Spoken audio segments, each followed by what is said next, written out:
اور اس کے ساتھ انہوں نے وہاں پر بڑی ہی مطلب ایک مضحکہ خیز بات ہے کہ انہوں نے یہاں تک کہ انہوں نے خندقیں اسلام آباد کے اطراف میں خندقیں تک کھود لی.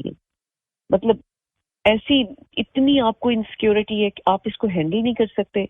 رینجرز اور سیکرٹ سروس اور یہ جو کیا ہے رینجرز کے جو کمانڈر اسلام آباد ہیں, آئی جی اسلام آباد اور سیکرٹری داخلہ, ان سب کے جو یہ سب وہاں موجود ہیں, ان سب کی میٹنگز ہوئی ہیں اس کے بارے میں.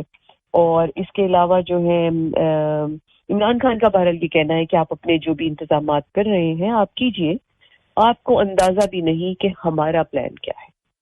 اور مجھے تو ایسا لگتا ہے یہ پھر ان کو اتنا وقتہ ڈال کے اور اس کے بعد پھر کہہ دیں گے کہ ابھی میں کال دینے کی ڈیٹ اناؤنس کروں گا.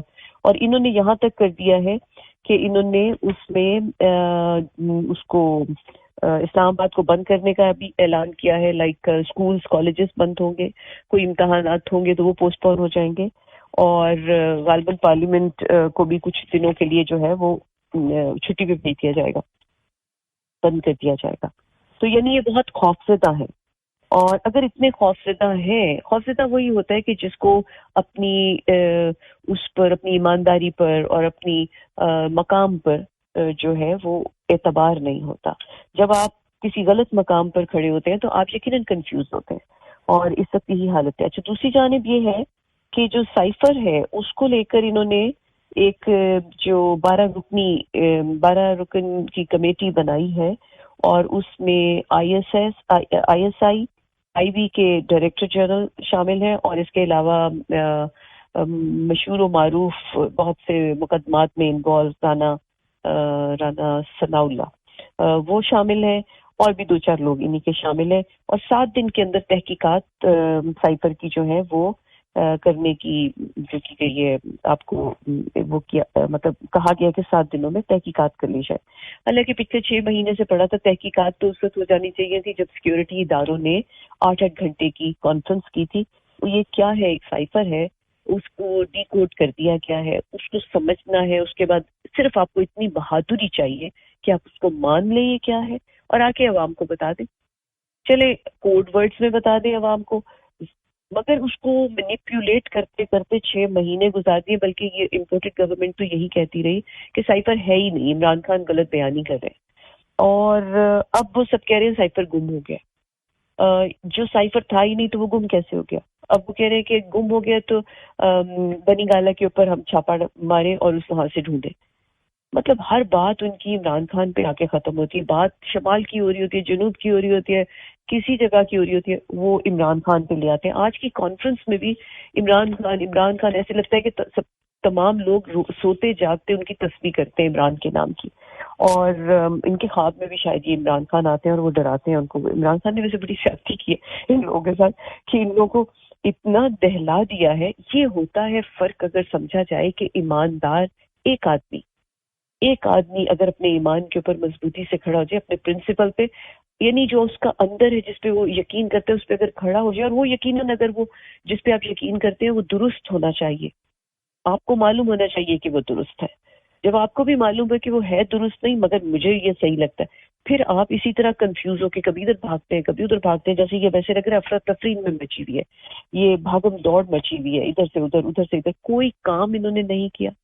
انہوں نے بجائے اس کے بات کرے کہ ہم کیسے مہنگائی کو دور کریں گے, کیسے ہم اکانومی بیٹر کریں گے, کیسے ہم کیا معاملہ طے کریں گے, تعلیم کا کیا کریں گے, سیلاب زدگان کا کیا کریں گے, جو بیچارے نوکریاں ختم ہو گئی ہیں اور ہو رہی ہیں انڈسٹری بند ہونے سے, ابھی تو بہت سی اور انڈسٹری بند ہو رہی ہے, تو اس کی وجہ سے ان لوگوں کے لیے ہم کیا کریں گے. اس کی بجائے وہ اٹھتے ہیں, عمران خان کو کوئی دھمکی دینی ہوتی ہے, عمران خان کو کوئی گالی دینی ہوتی ہے, عمران خان کے اوپر کوئی جھوٹا مقدمہ کرنا ہوتا ہے. مطلب ایک ہی کام ہے ان کو صرف کہ عمران عمران عمران کرتے ہوئے, اور ہر چیز غلط سے غلط. حتیٰ کہ جو ویڈیو لیکس ہے, آڈیو لیکس ہے, ان کی ان کو جو سنا ہے اس کو آگے صحیح بیان نہیں کرے, اس کی غلط بیان نہیں کرے. نیشنل ٹی ویز کے اوپر آپ ادھر ان کا آڈیو کلپ چل رہا ہے اور ادھر وہ نیچے غلط یعنی جھوٹ لکھ رہے ہیں. یعنی how shameful is that.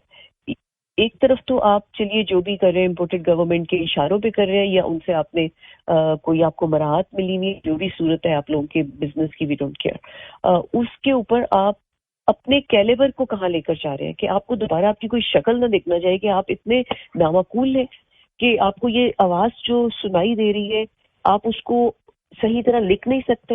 Imran Khan اس میں کہہ رہے ہیں کہ یہ فورن سازش ہے، اور اس کو انہوں نے بیچ میں ترجمہ کیا ہے کہ عمران خان کہہ رہے ہیں کہ سازش کی جائے. یعنی آپ کو کان میں آواز آ رہی ہے کلیئر کٹ کہ کہہ رہے ہیں عمران خان یہ فورن سازش ہے، اور یہ سن رہے ہیں. اب ان کے اندر بغض کتنا ہے. یعنی اس وقت انٹرنیشنلی ایک سب سے بڑی بیماری جو دریافت ہوئی ہے پاکستان میں وہ ہے بغض سے عمران. یعنی لوگ جن کے اندر بغض ہے عمران کے لیے، عمران خان کے لیے، ان کو سب کچھ الٹا سیدھا سنائی دیتا ہے، یا وہ بس یہ ڈھونڈتے رہتے ہیں کہ کوئی مقدمات ان کے اوپر فیک کر دیے جائے. تو انہوں نے ان کو سنا کہ عمران خان کہہ رہے ہیں کہ سازش کر، اس کے اوپر سازش کی جائے، کلیئر کٹ اس کو بدل لیں. اب ان سے کیا توقع کریں گے؟ یعنی اپنے آپ کو اس طرح جھوٹا بنا کے پیش کریں. اور وہ بڑے بڑے تو نہیں، صحافی تو چھوٹے چھوٹے ہی ہوئے، مگر وہ سینئر اپنے آپ کو کہلاتے ہیں، وہ لوگ بھی اس کو اسی طرح بیان کریں.